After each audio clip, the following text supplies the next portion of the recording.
Hi, everybody. I'm Maxine. I am happy AF, alcohol-free. Almost forgot what it was. And I'm Isabelle, and as you can tell by the flamingo covering my dress, I'm happy as fuck. I thought you were going to make a flamingo joke. No, Happy as a flamingo. flamingos your are like, dress. it's like pink and happy, and it's, so Yeah, that's yeah. we are. No, it is and very pink summery. because you are pink and happy, and it is very summery. Yes. And friends, listeners, followers, this is our season finale. This is episode 20. Can you believe we've made 20 of these? Is that where like the cliffhanger, like it's like how the season finale, you leave a little something open. You're like, did she drown? Is she dead? Oh what my happened? God. Who shot him? Yes, So maybe or that's it. did Maxine or Isabelle fall off the wagon? Oh, is there booze in this glass? Is there booze in it? Has they just said, That's a good "Fuck it"? one. I think, yes. Okay, let's work on that one. Yeah, no. So season finale, it's been unbelievable. When I think back to this time last year, it was almost around this time where we got in here and we're like, let's do a pilot episode. Oh, no, I remember I was landing from a trip in France where that was a different story. And I got a text from you saying, hey, I just thought of something. You quit drinking. I quit drinking. We should have a podcast. And it was funny because as I was landing, my head was full of stories. It was my first time going to Europe dry. Yeah, yeah. And not anywhere in Europe. Yeah. France. So I had several stories. So that was very apropos. Yeah. And then I remember, our very first pilot episode. If you go back, over the summer, feel free to go back and rewatch us. We had like this weird setup, and then after I watched it, I was like, well, that looks like shit. Like and that fold-up table. With a fold-up table, and we were shooting into the light, and then I was like, I guess we kind of just jumped in and talked, but I hadn't done any research. I've learned so much. I started watching lots of podcasts because the crazy thing is, podcasts now are oftentimes people are watching them more than they're listening to them. Yes. And like even Spotify now has launched podcast video instead of just audio. So I hadn't really watched podcasts. Right. So I hadn't. And then when I started looking at all the top podcasts, looking up my friend Mel's and Amy Poehler and all of these, I was like, oh shit, we need a set, guys. We need and then we put this lovely little thing together, and because people watch podcasts, I even exfoliated this morning. Oh, did Just you? to make sure, which is a fancy word for shave. Watching the podcast. It's that's what it is, where you're basically shaving. But because that sounds so horrible, you're like exfoliating aggressively. Oh, aggressively exfoliating. See, I don't do the exfoliation. Like a seal's skin. I don't. But yeah. And then thinking about the things we learned only recently, we learned to stop talking over each other, which is amazing. We've been good at that. We have. Really. And I am parched right now. Oh my God. So I'm can we for just Cheers. tell us what we're drinking, my We're friend? drinking. We've drank that before, but why not go back? We're going back in the archives over of to this our camera drinking. here. Look, you. Right in front of my plentiful bosoms. This is La Petite Victoire, which means small victory. And it's not just a small one, but I get where they're going with that. And it's one of our favorite. This is champagne without alcohol. They actually make champagne and remove the alcohol. Yeah, this is their de-alcoholized. And everyone I know that have tried this, people on the sauce, people drinking. Yes. Couldn't believe that there was it is so incredibly very similar well made to tasting real and champagne. It's from France. It's yeasty. Anyway, cheers, chin chin, to our Petite Victoire, Absolutely. which was a whole season of a podcast. I forgot how good it was. Man, seriously. Right? It really is. It really is fantastic. And I want you to, I don't know if we ever used these before with the little etched glass. Here we are again, freaking segueing away from the shit we're supposed to be talking about. Right. But I had just started watching, going into the summer, I wanted a chunk of a TV show, a juggernaut that I You were on Bridgerton for a minute. Finished Bridgerton. Oh. But then I was like, gosh, I forget how much I love period television. Oh, so guess what I just started? What? Downton Abbey. What? You've never watched Downton Abbey? I haven't, but now I am. And Wait, okay, so I thought I was Sorry. the uncool one in this relationship. I'm the one who doesn't know what's out there. I No, don't no, know no. nothing, but I have watched all of that. It's great. It is so good. Oh, it's It really is good. so good, and it is the antidote to what I watch when I walk into the living room and my 16-year-old daughter is watching fucking Love Island, and I'm like, I need to see Maggie Smith in a gown to counteract And what I'm seeing on that television right now. her repartee. I mean, she has the best is lines. She has the best lines. Best All lines. of my best gays in New York, when Downton came out, would say to me, what the fuck is wrong with you? Why are you not watching Downton Abbey? yeah, And at the why? time, I was just like, it seemed like such a commitment, and I just wasn't willing to make the commitment. Understood. I also like to be able to watch it on my time whenever I want to watch it. And now I've got like 8 seasons. I mean, this is going to take me through the end of the year. I have another one, and that one actually is delicious. And if anything, the amount of booze that's being consumed is going to make you not want to drink. Yeah, it almost did that to Mad Men. Oh, but I watched Mad Men. Okay. And I loved Mad Men. But here's the difference. Oh my gosh, this again, it's a whole topic that's not down here that I can't now wait to talk about. Because the booze in Downton Abbey, people often ask us, do you miss it? Right? I get asked that Yes. question all the time. Yep. And I will say, most of the time, I do not. I do not.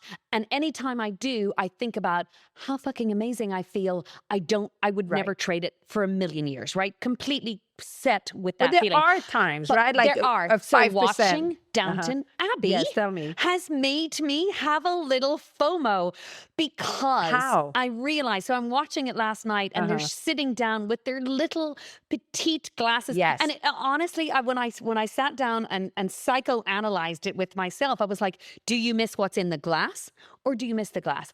I miss, like, they have all of the beautiful crystal and those vintage glasses, Right. which made me pull this out of my crystal cabinet today. And they have, but the thing is, they're not getting sauce. Nobody gets sauced, right? It is, It's a good and it drinking. actually made me wish on a number of episodes. I just finished season 1. I was like, I fucking wish I was the girl I wish- that had that much wine Yes. at dinner and then was like, good night. That's right. But Yes. no, I would just never stop at the one glass. of No wine. way. So, Especially those little glasses. those Like, I little would- glasses, you'd be like, that wasn't even a glass, darling. Give me some. Have more. you not ever been, and I was telling Brooks the other day when that's happened to me before, where you go to dinner somewhere and they cut off the booze when I was drinking. Yes. Or they have small glasses and you're literally inside horrified. Horrified. You're like, that's it. And I like and nice dinners, like we're Yes. like a proper dinner. And it's happened to me twice that I really like distinctly remember where inside I was like, I hope it's not showing on my face. I was like, what are these people thinking?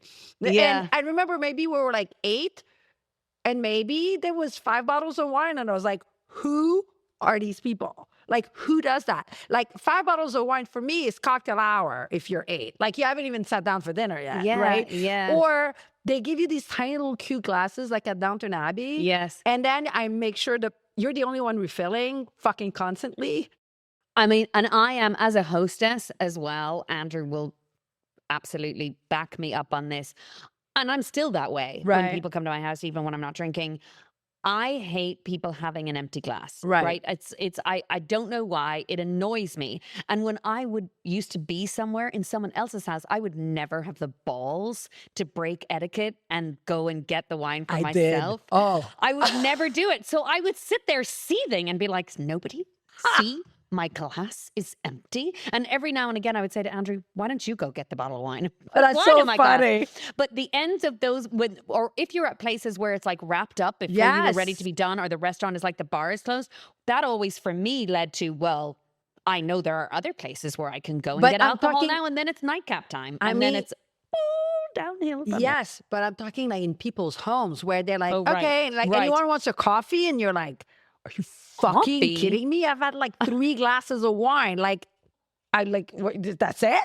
Like you can, but the thing Oh. about being at places where people don't refill there, and that's happened to me many a times. And you know, I'm honest to a flaw, which is good. Yes. But the bad of that is I'm the asshole who gets up and like go gets Yeah, the bottle yeah. and refills her glass. Yes. Right? I'm like, Yes. I mean, I'm not- there's, yeah. I think that's also why I love Downton Abbey. And my kids mock me all the time about I am such a stickler for table manners. Right. Like it's just a thing for me. I'm like, have etiquette. And if you don't learn it, you don't know. That's right. Right. And Right. also, I have discovered how differently we use silverware and consider table manners in Europe than we do in America. Absolutely. Like when I see Americans stabbing the food with the fork and the thing, I'm like, you look like That's a really caveman. bad. I need you to stop doing that. Right. But so I give my kids, That's and my one's really kids are bad. like, why am I putting the food on the back of the fork? I'm like, I don't know. That's just the way I want you to do it. So watching Downton Abbey and all of the napkins and the things, I'm like, oh my God, I'm so happy. Why didn't I live back then? But anyway, yeah. So that's your drinking trigger because they drink pretty. they drink pretty. They're drinking out of pretty things. Whereas in Mad Men, Don In Mad Draper Men, gets we're sloshed. sloshed. Yeah, So yeah, then yeah. you're like, yeah, In I Mad don't Men, you're do- worried about their livers Oh constantly. yeah, I was like, right? I remember the amount of smoking, and I was like a fierce smoker, Mhm. and you would think that I would have triggered like, oh fuck, I really want a cigarette, but no, they smoke so much that I was like, thank God I quit. Like I Yes. could feel my larynx like Yeah. all gunked up after a night of smoking, looking at Don Draper. yes. So actually talking about this, if I ever have FOMO from booze, I should just watch an episode of Mad Men. Right. And then you'd be like, oh my I gosh. think that'll take care of it. Yeah. You know yeah. what I mean? I have, oh my gosh, so many things to catch up on. First of all, we've been all over the place, Oh, right? Both of you us. This is have what we haven't more. seen each other. I just got back and actually I have a great story about this. Those moments when you have the FOMO and then maybe a few hours later or the next day, you're like, oof, I'm so glad I do miss out on that now. I was Let on a me cruise. parenthesis on that before you go on your cruise, Yes. because that's a good point. Your FOMO business, a reminder that it doesn't last as long as the next day As where the- you're oh like, my thank gosh. the Lord. Yes. Right? So It's much. minutes. So much. So I was on a cruise and I always have to preempt this now because I used to be one of those people where I would say, oh, I am not a cruise person. Thank you Right. very I'm much. one of those. I I'm was. one of those. I know. I have but I may You'll turn tell you. me. I may Okay. turn you. I am not a cruise person if there's 5,000 people on the boat. Right. Right. That's not my kind of thing. No. I did that once on a Disney cruise to celebrate someone's birthday, and Right. it was hell on On earth. earth. Like you look at the pool, and I'm like, I'm going to throw up just looking at the pool. It's like a soup of It's children. like it's just A no, soup and these of were people. grown-ups. I mean, it was just like all packed in together. It was like so terrible. You had to sit in this huge place to eat dinner. This is Regent Seven Seas Cruise Line. Right. This is the tippity toppity top, and I was working on it. I was doing 2 performances that were curated, 2 musical salons in this beautiful explorer lounge with all these velvet chairs. There's only 700 people on this Right. ship, and every suite is around the edge, right? So there's no inside Oh, rooms. nice. That's So nice. every single room has a balcony. Window. It had the most unbelievable food, Mm. and of course, people say to you all the time, it's all inclusive, as most cruises Mhm. are. You get on board and everything is taken care of, apart from any extras and Right. things. And people are like, why would you do an all-inclusive cruise when you're not drinking booze? Right. Rhymes. And let me tell you, I wasn't concerned because I often think the higher up the chain of hospitality you go, the more likely they are catering to alcohol-free people. And had you given them a heads up, like at your resort this winter, where you said, "Hey, listen, could I have some non-alcoholic option? It's all inclusive." That Had was you done- beaches. I did. Right. Thanks to you, we But called did them in you- advance. I did nothing with Regent, cruise. right? Got it. Also, I was working. So I was going Understood. on board Right. as a performer. Now, my family came with me because it was in Alaska. Sure. We all wanted to see Alaska. So presumably you weren't paying because you were. Yes, no, Right, no. I mean, understood. part of my contract was I Was that. perform and Got they, it.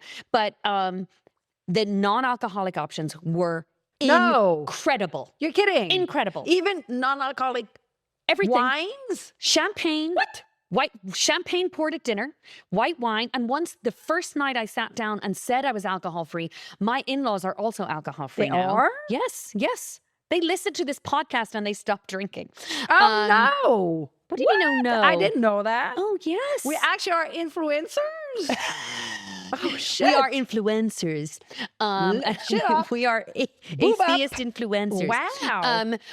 Yes, no, absolutely. So once we had our first meal, then the team on the catering side, on the hospitality side of the cruise, had noted that in our accounts. So every time we went to dinner, they started us off with the non-alcoholic champagne. Andrew My had God, regular what brand? drinks. Do you remember? So the brand of alcohol-free champagne was Pierre. I'd never heard it before. Never heard of it, so I need to look at. How was it? Was it It good? wasn't quite good. It wasn't Petite Victoire, But it was okay. But it was absolutely good.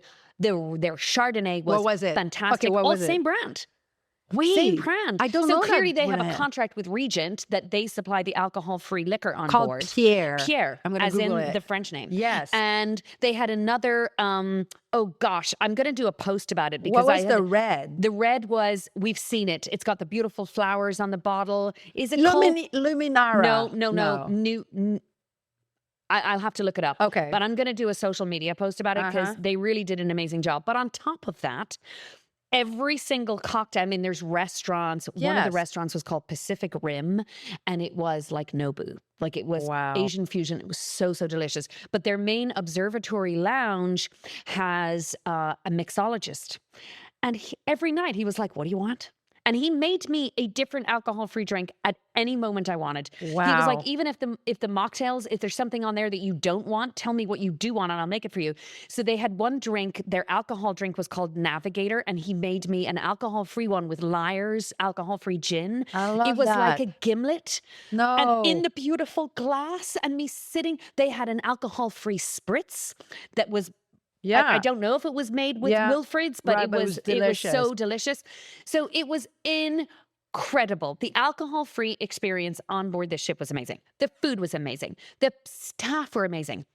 Now, I know that you have said also the sustainability, right? I'm a tree hugger, is so an issue for that. But let me tell you, yeah. again, all the shout outs to Regent Seven Seas Cruise Line, no plastic, no paper. Good for them. So you got a water bottle in your suite when you arrived, and there's water stations all over the ship where you fill with sparkling, ambient, chilled water. When you go to the coffee dock to get your coffee, no paper cups. It's It's a ceramic cup, and you bring it back or you leave it in your room. So there was a real awareness about sustainability. Here's the thing, though, that I found heartwarming for me, because I'm Irish and raised as an Irish Catholic, I constantly have guilt. Whether or not it's deserved. It's like, where I'm like, oh my God, this luxury, this level of Catholic privilege guilt. in a world where people are starving, I mean, I really do. I do think about that, and I am very aware of it. And what was so lovely in this experience was both the staff and the crew on the ship, but also all the towns that we stopped in along the way, Sitka and Juneau and Skagway, these tiny towns, remote towns along the Alaskan sea line. They said our livelihoods wouldn't exist without the cruise industry. Oh, wow. And when you, for me, it was like, I don't know. Again, all I keep thinking about now is our hater white privileged bitches from Vermont. But I'm mindful of it. And that made me, the staff on board the ship gave a performance at the end, and they said, thank you for choosing to make this trip, because we have this job because of you, and we love our work. And everyone was so happy. It was amazing. But I just wish they found a way to float boats that didn't discharge in the ocean and maybe electric, but that's a different story. But it sounds like, you had a good gimlet, and just coincidentally, I went on your gimlet story. So 2 days ago, I was in Brooklyn, and a friend of mine, she was so sweet. She's like, oh yeah, I'd like to see you, but I have dinner at 7. Do you want to meet in a park? And I remember going, sure. Not far from dinner. I'm like, meeting in a park. I'm like a 55-year-old woman. Like, I get we're smoking pot. Like, what's going on? But I didn't say anything. So closer to the time. Gonna go on the swings? So closer to the time, she's like, okay, I can be there in 20 minutes. So like, is this park okay? So I'm like, let me suggest something else, right? So I'm like, it's perfect. But how about the lobby of my hotel, right? Because I'm also down the street. I was like, there's a bar. So she goes, oh, that's a bit further from where I'm going. But she's like, wait, a bar, are you okay with that? And so she was just concerned about my drinking, which I thought was so endearing. I don't want to go sit in a park. And I love bars. So like, that's okay. Like I was endeared by her sensitivity, right? So we went to a bar. I was like, I love bars. So I went to a bar, and since I was going to have dinner by myself, I brought my NA wine for like a quest to nice dinner by myself with anyone after. But we sat in that, this is the kind of bar that I was like, I'm not going to pop my wine here because it's going to be a fucking thing. It's a pub, like it's a Right, old right. school bar. Nothing Okay. fancy about it. Yeah. So much so that I'm like, hey, can you make like non-alcoholic cocktail? And he's like, yeah, sure. I can make you a gimlet. And I was like, great. So he did put it in an ice glass. He did put a wedge of lemon. But I told Brooks, and I was like, I have like a stomach made out of steel. But I walked out of there with like, you need Acid to take like reflux? 6 Pepsi days. It was basically like It was lime juice. with like sugar, you know? And I was like, buddy, come on. If you Yeah. knew you were going to do that, I would have been like, give me fucking like Perrier, give me Yeah, sparkling water. yeah, Like if you're not yeah. going to even try, you know? Yeah. So, Or and they and he maybe charged just didn't like, even know how to yeah, do it. And maybe if they not. don't have the alcohol-free spirit to put in They it. don't, but you would hope. This is So Brooklyn many. in the middle of cool central Brooklyn. I know, You they would still, hope, cool yeah, yeah, Central yeah, Brooklyn right. should know better. But There's then I went, and this is the area the of Brooklyn.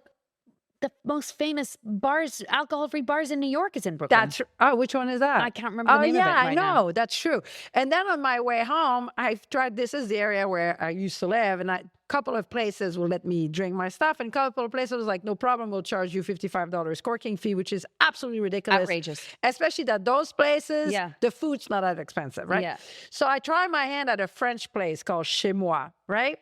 And I'm like, I'll sit at the bar, and before I order anything, I'll ask the guy, and if he says no, I'm like, fuck it, I'm going to my sushi place that they always like, hey, here's your glass, here's Yeah, a bucket yeah. of ice, no worries, right?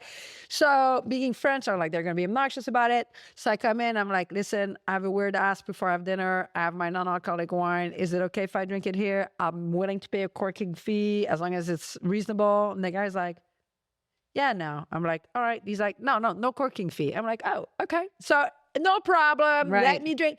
And then the lady next to me was like, can I taste it? So this has happened to me 3 times. And it made me think of that article we're going to talk about in a minute that talks about alcohol and social glue, Yes. which gave me FOMO for a minute. And then I realized that when I go to bars, not drinking, I still talk to random people. Yes, yes. Top us off. So Jesus. you sent me the a video, right? A social media video. Right. I was on Instagram of this guy. Look, there has to be Explain push the and article. I'm going to, but there Oh. has to be push and pull, which is why you see more of this. I get really triggered by the wine mom culture now Oh, that's yeah. stepping up and saying, fuck all these bitches who are not drinking, you know, it's my sanity, blah, blah, blah. And I'm like, again, where you're not looking at the bigger picture. So this guy, you know, it was a GQ article, and I guess the guy is a writer for GQ. I don't remember his name, never heard of him before. But of course, you know, the algorithm, And I he's think the health- sometimes just wants to like trigger you. He's the health writer. He's a remember? health writer. Right. So Yes. he's the guy, just to make a parenthesis. I think his rage was misdirected, but he's the guy who writes about counting your steps and having like a Yes, yes, yes. that Yes. ring on your finger and checking your sleep quality and all that Right. stuff, which I don't But we're not partake. reading, it's not a scientific But that's journal. what he Right. does, So right. he's just, you know, a journalist Yeah. writing about Correct. about health in a men's magazine. But an article that is headlined, "My resolution is to drink more," is such, first of all, bullshit Right. rage baiting and clickbaiting or whatever it is. Sure enough, it got me. When you sent me Sure. the reel, I immediately went to read the whole article. I didn't have enough eye rolls left in me to get through the article. Maybe that's why I had dry eye Yeah, yesterday. Yeah, yesterday I drove back home. My eyes were so dry, and I I told was Brooks, I think like- I'm eye rolling too much. I mean, eye rolling. I was like, oh. I'm like, every single paragraph, I was rolling my eyes more. And you know, the idea behind this is, which we're hearing more and more of, and I've had interactions with lots of people personally and online about this, which is, well, it's the social glue, right? Alcohol is the thing that allows us to go to a bar and talk to strangers. And to go furthermore, he was saying that after he had quit drinking for Yes. 4 months, he got into a deep depression Yes. from the lack of and interaction. wasn't hanging out with his friends, and people were thinking he was boring. So the first thing I wanted to say to this guy is like, I don't think you have the right friend circle. Okay, if you're not willing to hang out with your friends unless you've got a couple of They don't like cocktails, you that much. then I feel like maybe you're not aligned with the people. Right. Okay. And we both learned that when we stopped drinking, our friendships changed. Some people completely fell off the cliff. Some people we see much less of. And we realized that those relationships were grounded in alcohol, or there was a foundation of boozing. That's what kept us coming back to each other. And when that's gone, then you're like, oh, interesting. That was the glue that was holding us together. Right. This guy is talking about being depressed and not being able to go to a bar when he wasn't. But, and also one of the thing, and he gave me FOMO for 2 seconds, and then I went over it, and we'll talk about it in a minute, but he added to that, or what I understood anyway, that one of the part of the depression was that he no longer could, according to him, go to a bar and have these random conversations Absolutely. with strangers. Yep. Right. Yep. And that affected him deeply in his social interactions, to not have that. Yes. And I understand that. When I started thinking about my drunken interactions with strangers, Those you remember. most of them could have ended up with me dead. Right. So I'm really glad I don't have those conversations anymore at 4 o'clock in the morning at a New York bar with some guy that could easily have just like, Well, but yeah. But I also disagree, because I have had the most amazing conversation in the hot tub with this fabulous gay couple on the cruise. There you go. Where, they were drinking and I was not. And we started chatting, and they were like, oh, and one of them talked about how he hardly drinks anymore. And the other one is like, oh, I drink too much. But so we ended up talking about alcohol, and I talked about how I quit drinking. Right. But we had a fabulous conversation. Right. And look, it depends on how you put yourself out there. I also know that you and I are not wallflowers, so we're not afraid to talk to people. And I know some people have social anxiety, and a lot of times people are looking at the alcohol as being the crutch that you use to get in the door to open a conversation. But I think the problem with that is we're not addressing the root problem. of it. Right. We're not, if you're saying I'm too anxious and depressed without alcohol, then I feel like you need to take a step A different back. tool, maybe, or use a different tool, What perhaps. is it that, Right. and I just don't think that pushing alcohol is the right thing anymore. I just don't think it is. And I really believe that in all of my experience as just being better informed. I am not a doctor. May I say it 1,000 times? No, and if people are listening, I think we need to stop apologizing that we're not doctors, because if anyone's looking at us for medical advice and they haven't gotten it yet, that we're not doctors, then no. I can't help people that are stupid, right? Yeah, but we're not, come on. again, but I love to remind people that we're not here to tell you what to do. But my opinion is that a guy like that pushing alcohol is bullshit in this day and age. Well, I will tell you that for 1 second, he gave me a little FOMO. Okay. For 1 second, I was like, because then I was like, the part about randomly going to bars and meeting people, because I do remember that when I was on the sauce, Brooks and I would have dinner at a bar. We like to sit at bars. Yes. And inevitably drink too much, because that's what I did every single day. And we would random talk to people. Now, this wouldn't carry in the rest of our lives. We probably wouldn't keep talking to these people ever again, but they would be these fun, silly conversations. And I was like, oh God, we don't do that anymore. And just as I started feeling bad about myself from robbing Brooks of this beautiful experience of random drunkenness interactions, I went with my NA wine at the bar in Brooklyn, and this lady started talking to me, right? Like right next to me. Like, she's like, oh my God, I didn't know they made an NA wine. Can I taste it? Yeah, of course. And then we started talking. But I was like, ooh, but Brooks is not. And then I started thinking also, then it made me realize, wait, I travel a lot by myself, and I sit at bars by myself, traveling, drinking non-alcoholic or not drinking. And I've been speaking to people all the time. So this guy is full of shit. I still do it. And in the context of not doing it with Brooks, I was like, I think it's because now we're in our 50s and it's less interesting. Yes. Because he still drinks. That's 100%. He still drinks, and I was like, this guy is probably in his 30s. He is right? in his 30s. He may not be married. He may be. He was blaming his non-drinking for having less sex and less fun with his wife. The other thing that I found about this article, so the thing I was like, so then that discredited this guy about his experience, and the second thing, I felt I know you can't responsibilize a GQ writer, but I felt it was somewhat almost irresponsible It was for 100% all the irresponsible. people that are trying to quit drinking, quit Correct. smoking, quit heroin, quit cooking, to be like, you know, you might, like, you're going down the road of isolation, buddy. And I like, that's Yeah. what the message Yeah. was. It was. And Is if I you quit was drinking, you're going to have less sex, you're going to gonna have meet less less people, you're going to friends. feel depressed, you're going to, Yes. and I'm like, listen, and he's talking about his lived experience. Right. So fair play to him. That is what happened to him. My point is, do you not think, gentlemen, I can't remember his name, do you not think maybe you should look a little deeper as Right. to why you need alcohol to have a date night with your wife?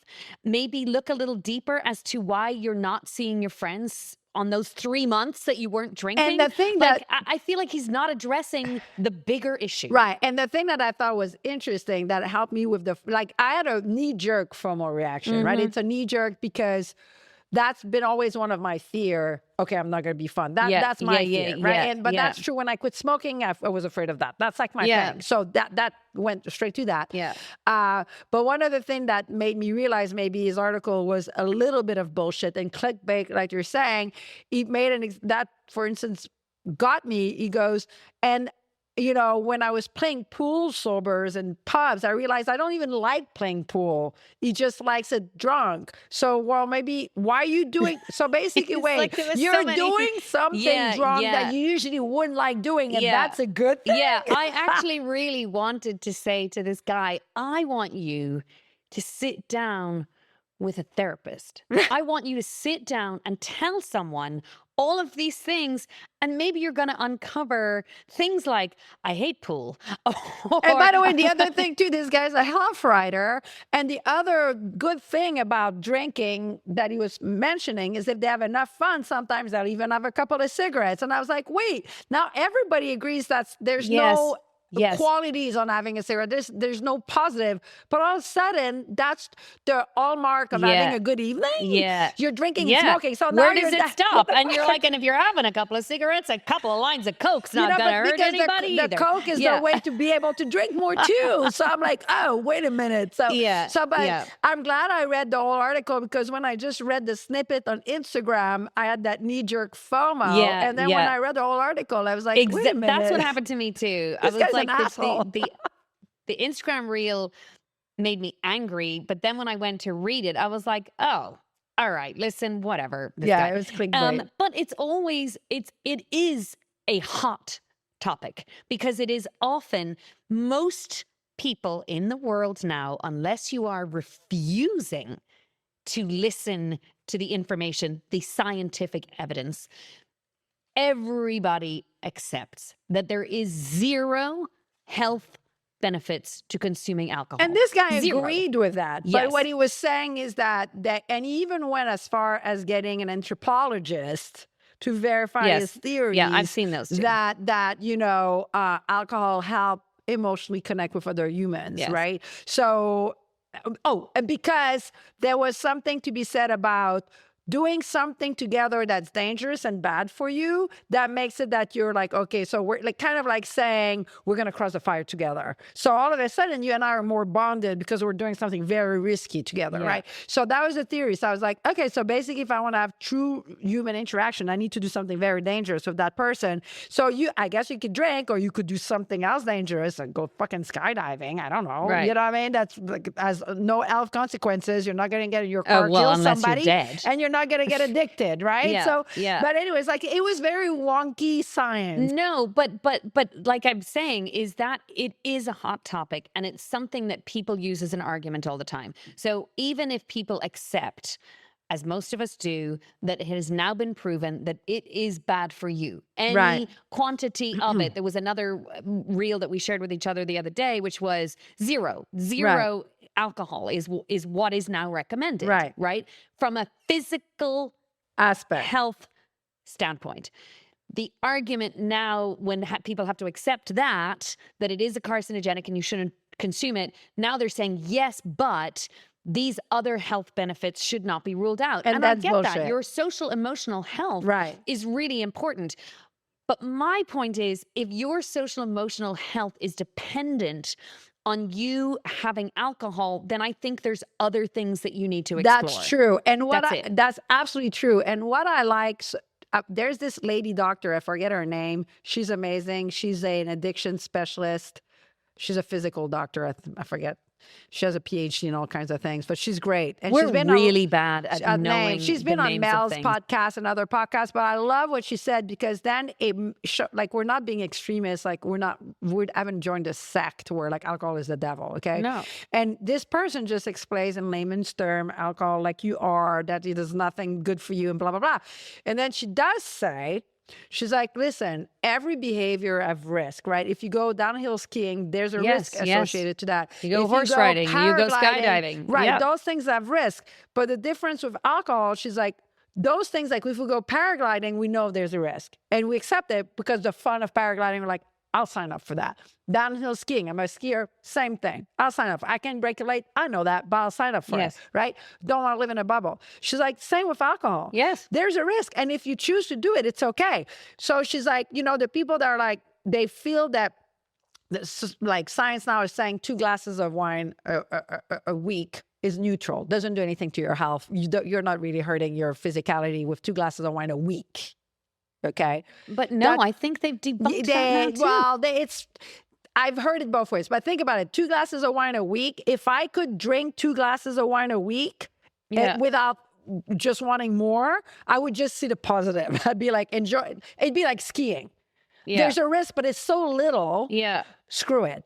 Now I can't. But what this woman was saying is that, with alcohol, there's a risk as long as you're okay with it. And as long as you can drink within that threshold where it's like skiing. It's not like now you're downhill the addiction slope. Yeah. Where now your risk is, 10 times full, right? Yeah. So, but she's like, but that's been the problem with the industry is that they're trying to erase that risk. Like there's no risk and it's only benefits. And that's not true. Yes. You know what I mean? Yeah, no, I mean, we should probably fact check this, but I have seen anything I have ever seen now says any quantity. Right. Any quantity is not good for you. Physically cannot benefit she you. wasn't saying that 2 glasses a week is good for you or that it had any benefits. But she we was were saying at a that place where 2 glasses of wine a day was being touted no, as but good this for is you. like, she's more of a scientist, and I've seen that on other publication too, that 2 glasses a week, the risks were so low that they were being medicated by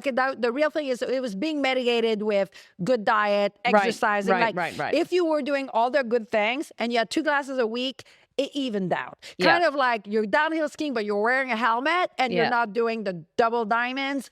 You're evening out, like your risks are much lower of getting hurt. So that's what I think they were talking about, the 2 glasses a week. I see. Okay. But honestly, the whole I can't like drink you 2 said, glasses a week. If you could do 2 glasses a week, it wouldn't be an issue. I wouldn't be on this podcast. How many? Oh, that would be terrible. No, if I could do only 2 glasses a week, I'll be on the 2 glasses a week podcast. You'd be on the How to Moderate podcast. That's right. Listen, most of us don't moderate alcohol well. Like we just don't. I mean, there's very few people in the world that I think can do it. But the thing is, what made me not happy, but what's normalizing there's tons of people. Right. Well, they are, but those people, so that's the thing. There are tons of people like that. But you know what? And we had a conversation with someone not long ago. That's my crutch. But then those people that don't have the alcohol issue have a food thing.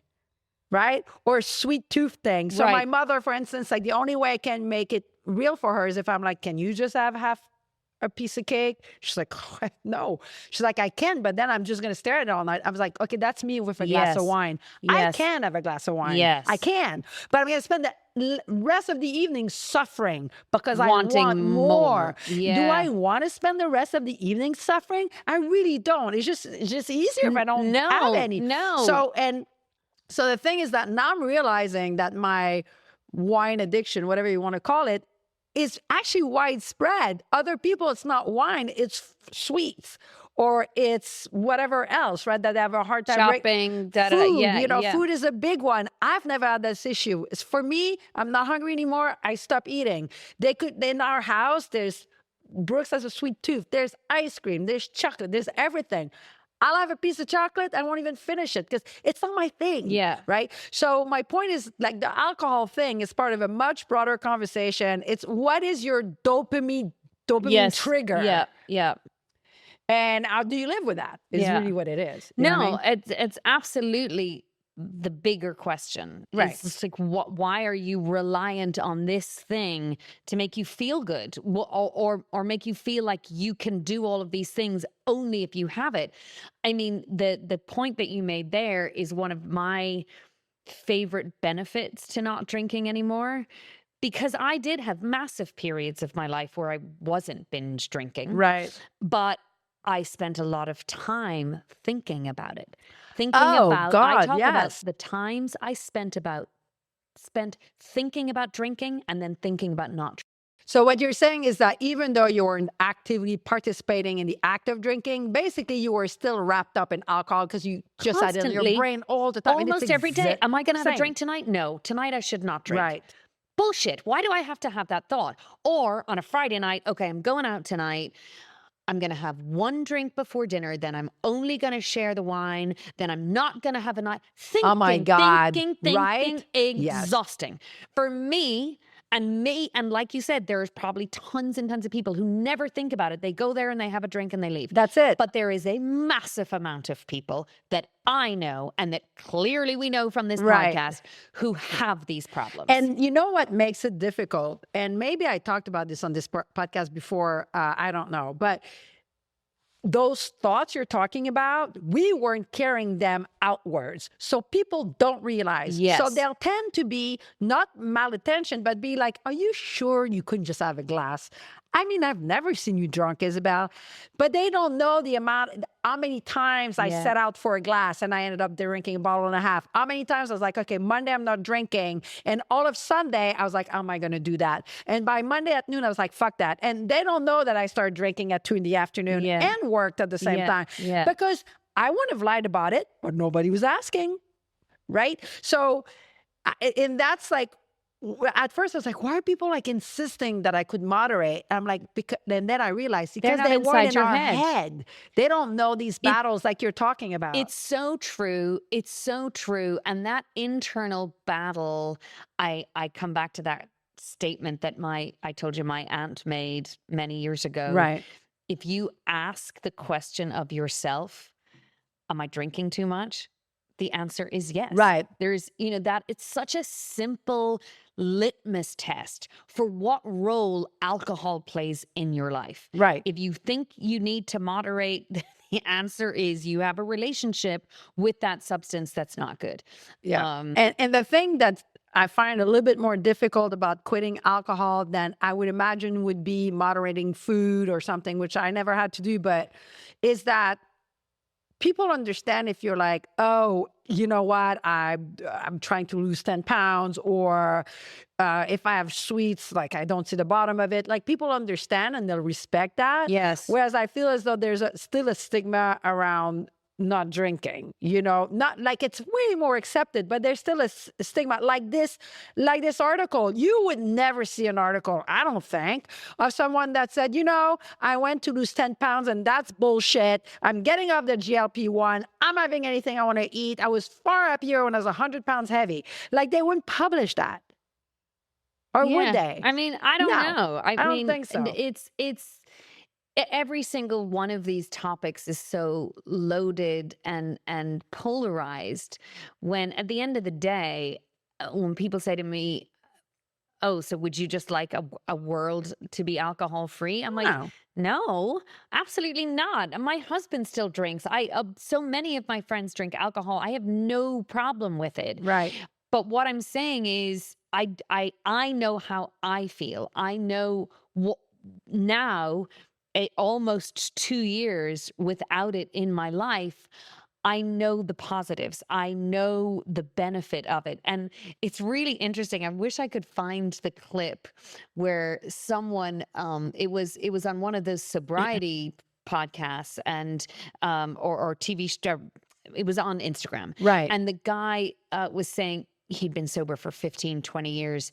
And he was like, it's like the gym. Do you ever see someone coming out of the gym and having worked out and having great success go, oh God, I wish This I never sucked. did this. He's like, I have That's never. really funny. And he said, That's really funny. I have never, ever, ever met a friend or an acquaintance or someone on this alcohol-free journey that looks back and go, you know what? I wish I never quit. Right. Except for this That's guy. right. Except for this guy. That's so funny. Right. That's so funny. So, and we've talked about this often too. It's getting through the white knuckle Part phase right. that I think is hard for people, and also realizing, like, for instance, like you do the podcast to help out. I do the podcast. It's like free. It's free therapy. Again, my friend Kim the other day is like, "How's the podcast doing?" I was like, "I don't know, but I know it feels great for me." And she's like, "You don't know it." So I was like, I have no fucking idea. But like, it's like, thank God it's saving me. It's very helpful. And the point is, like, even almost 2 years into it, yeah, we still like when that article, for instance, came out, it gave me a little FOMO, and I was like, I can't wait to debunk that with Maxine, or there'll be instances like family can be a big trigger. Yes. And I was telling that to a friend of mine. I was like, I never feel bad that I don't drink ever. But around family, that's the only time that I feel judged, and I don't even think they do anything. Yeah, it's in your head. Like, family is a tough one. And listen, this is free therapy for me too. Right. But what we have done, which is perfect that we're talking about it in episode 20, season 1 finale, is I thought when we started this, the catalyst for me was, oh my gosh, we have all of these stories that will help other people on this journey, right? And that is, believe it or not, in a massive way, which I didn't realize was going to happen. We just had our monthly team meeting and we crossed the 1 million views Rubicon. There have been 1 million views collectively. And actually, we launched the podcast in November of 2025, right? That was our pilot episode. And we were kind of figuring our shit out and I wasn't tracking anything. Actually, it was just me, you, and Andrew at that point. We hadn't even brought on anyone else. And so we didn't actually start tracking data until January of this year. So it's not even the whole season, but 1 million views and a really high click-through rate, and people are engaging, and so many of the comments are amazing. Someone wrote the other day, which is not our demographic, by the way, because this person, or else I look way older than I think I do. This girl wrote on one of the episodes, oh God, I wish she was my mom. That's so sweet. It was so sweet. And then someone below that went, right? Yes. Nobody wants me to be their mothers. Man, I'm very motherly, y'all. I got a garden. But our demographic is 45 to 65. That's so sweet. I'm hoping this was a 20-something that said that. But anyway, those comments or the people, like, the other thing is when you look at who's listening to us, right? 85% are women. They're in the 45 to 65 age bracket, largest percentage. Obviously, there's outliers on all of these. Biggest following is in, not surprisingly, the US and Canada. But we have listeners in Ireland. We have listeners in the UK. We have listeners in Australia. Which I love Australia. Amazing. And oh my gosh, the connection. So it's a perfect segue. Did I tell you the story about my Irish cousin who wasn't at my wedding, who wrote to us on the podcast? Yes, you did. But I'm not sure if I talked about it on the podcast. I haven't seen her in 20 years. Maybe you did not talk. Maybe it's when I ran into you at the theater play. Maybe. Right. Yes, which, by the way, was funny because we have a little theater in town, and I go to the theater play, and they have a cute little bar, right? Yes. Just before, and people gather there and socialize, and they give you a cup with a lid, a reusable plastic cup that you should wash and take home. So, and I used it before for NA wine, and I brought it back with me full of, Brooks was like, don't forget your poison. So sweet, right? So I bring my cup full of NA wine, and I ran into you right at the theater, and I remember for a minute, I was like, I wonder if she thinks I'm on the sauce, like in hiding, because it looks like so much. And I was like, hilarious. I was like, First of all, remember, I was like, you it's are. not wine. I know you are as secure as I am in our Yeah, I'm alcohol-free not drinking yet. commitment ever again drinking alcohol. But first of all, it's not a little theater. It's the Dorset Theatre But I call Festival, it which little is because it's not a big it's a small space. theater, That's but what it I is the mean. Dorset Theatre Festival. It Right. is run by two adorable friends of mine. It is high level summer theater. Oh yeah, but I And mean it's a small no, structure, it which I is, love. but if you're listening, Ryan, and Will, I don't know, do they not have alcohol-free wine behind that bar? I Because don't think they do. I bring my own. that is the theater that I credit to bringing me back to dramatic acting, because Well, I there you performed go. in a show a And few to seasons talk ago. about a random, so there was a man sitting next to me as I'm with his wife, and I'm sipping non-alcoholic beverages. We got deep into conversation, and next thing we know, we're exchanging emails about bird watching. I'm not even a bird watcher. Like, how did that happen? And it could have been a drunken conversation. Yeah. Okay, and we like got into it for like 25 minutes, like, and it went sideways from birds to like everything else, right? So, Yeah. and I hadn't thought about that, but there goes a random, like complete random guy I don't know Right. and his wife, and we're texting each other. So there you go, it can happen. Yeah. Man, we need to write back to that fucking JQ guy. Oh, please let We won't bother. let him drink. What were we talking about before the theater festival? All the demographics that we're Oh, reaching yes, out. yes, yes. Oh, so my cousins. Oh, Oh, gosh. your cousin. Yeah. So she and I didn't have each other's number. She's not on social media. So she wrote on the Buzzsprout, which is the host for our Right. podcast, a note that I don't check, but our amazing Priscilla, marketing director, checks. And she was like, here's a screenshot of a message from a cousin of yours called Janet. And I read it. I wish I had it on my phone, because she's from Cork, where I grew up. Right. And she is the archetypal Cork woman. Which She's got this lovely Cork accent. She talks like this, and she was like, Jesus, I wasn't at your wedding, but I do remember the stories now being told about it. And she was like, listen, I listened to the podcast because I quit the sauce 3 years ago. No. And I crack up listening to ye. And I was like, oh my And do you gosh. know why she quit?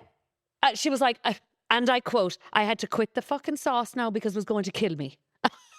That was So it was the same reason as me. same reason as all of us who are like, I'm Wow. going to die of this shit if How I old don't is stop Janet? drinking. Janet is maybe a couple of years older than me. I want to meet Janet. Yeah, I want to go to Ireland. So my best. She's going to be listening to this now. I mean, we're like, it was so, because it was also the reason for us to connect. So then I was I wanna like, go to oh my Ireland God, so Priscilla bad. gave her my cell phone number. We connected on WhatsApp, and now we chat like once a week. What? And it's so amazing, because that relationship to me, I knew her as a kid. Right. And then I went off to London, and then I came to America, and I have a huge family. I think I've told you this. I have 62 Catholics. first cousins. Right. So Catholic. I'm not in touch with everyone. And so I was like, being alcohol free reconnected me with one of my cousins who I used to love so much and completely lost That touch is with. so cool. So it was a really funny story of how not drinking reignited a relationship.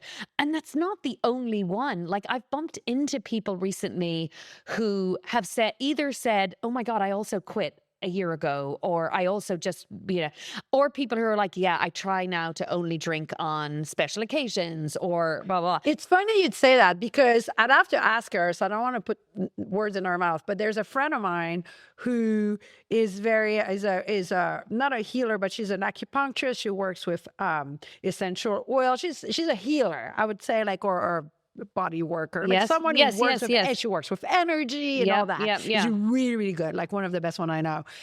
We met because of that, and then we became friends. And I've known her for a really long time. And she had quit drinking a long time ago. She will only drink when she goes to France. Her husband is a chef for ultra net worth individual. And when they go to south of France, she'll have rosé there. But that's it. That's once a year for a month. She can do that. I cannot. She can. And then she comes back, and she's off the sauce. And for a while, we had distanced ourselves, and I didn't know why, and I never asked. Okay.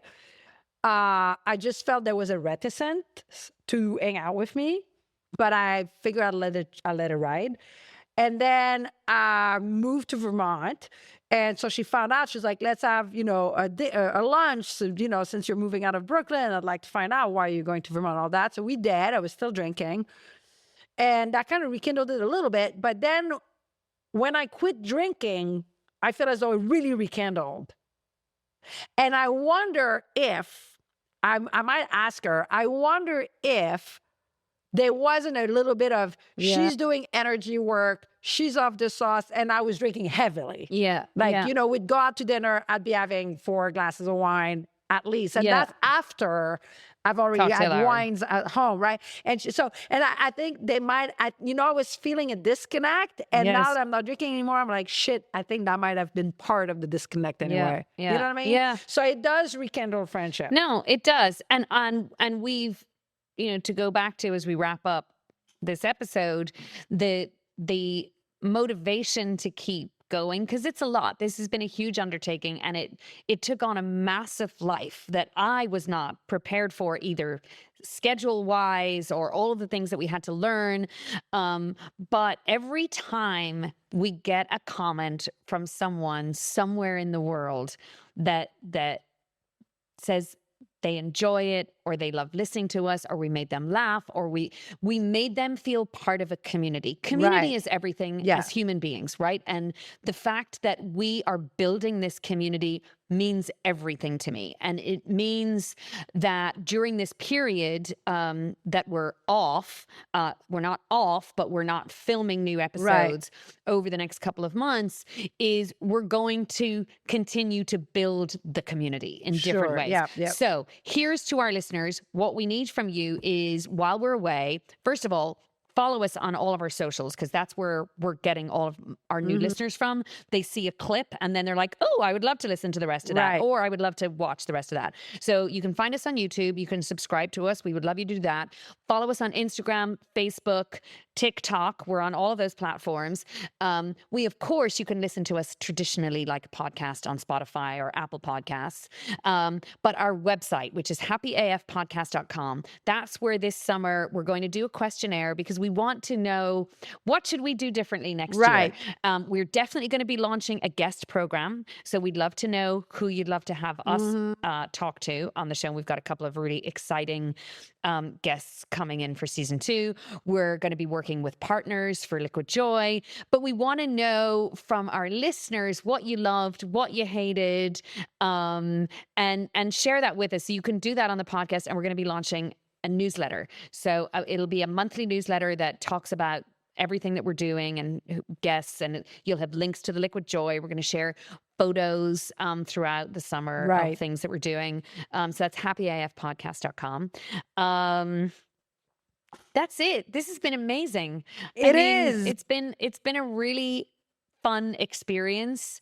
Somebody told me the other day, my email signature says singer, actor, and someone was like, you got to put podcaster in there now. Oh, and influencers now. I don't know about influencer. I don't consider that to be a flex. You influence your in-laws to stop drinking. Well, so that there is you go. true. That is There you true. go. But I've loved every single one of these episodes. So We did have to I. give a shout out to our numero uno guy, who's never on camera, Andrew? but he's always I know. behind the glass over there. And by the way, so he's gonna hate my saying that, but I walked in this morning and Andrew has been working out and eating healthy, and he fucking looks hot. Thank you. That's my I husband. noticed. Remember? Back up. And by the way, thank you for not falling asleep like my old therapist used to. I've You've been never like the fallen asleep best once on you. therapist. I mean, I don't No, even know I how told you that. Sorry, anybody could fall asleep on you. My therapist used to nod off. Yes, I on remember me. you telling me that. Unbelievable, right? No, I've never fallen asleep on you. Never. Thank you for doing this with me. It's been such a great experience. So thanking Andrew, who's just been The hottie. just the pillar of strength back there, and doing countless hours of audio editing to make it all sound good, to our new team member, Andrew Walker, who's I was gonna say. helping my Andrew with the workload of editing the videos, which is such a big undertaking. Our amazing Priscilla, who is now a little bit lighter than she used to be because she got her appendix. she did, and apparently she has a story Same, for you. yeah, same. We shared the appendix nightmare bond. She works on the social media. She does all of the clipping and posting, and collects all of the data along with Christopher, who helps wrangle all the information together so we do things better going forward. Right. We're all about growing. We're such newbies. Season 1, another very, very, very successful podcaster told me the other day, she was like, do you know, I think she said like 60% of podcasts fail after like 5 or 6 episodes. Really? So Wow. that we're 20 episodes and 1 whole season in is a big accomplishment. It is a petite Cheers. victoire. It's a Petite Victoire for Cheers sure. to us. But guess what? If nobody was listening to this shit, we wouldn't be doing a season 2. Well, that would suck for me because I don't know who I would talk about all my problems. Jesus Christ, we're still friends outside the I podcast. know, but it's so much better to just put it all out there in a microphone. It is. It is. I love it. I love you so much. I love you so much too. Thank you for our listeners. Thank you for making season 1 such a special experience and such a success. Because of you, we'll be back for season 2 in November. So don't forget to sign up to happyafpodcast.com, sign on for the newsletter, follow us on socials. I'm Maxine. I am happy alcohol. Oh, and I'm Isabelle, and I'm happy as a flamingo. That's where I knew there was an AF on my flamingo dress. Yay. I knew it. Happy as fuck. See you in season 2. Happy summer. I wanna be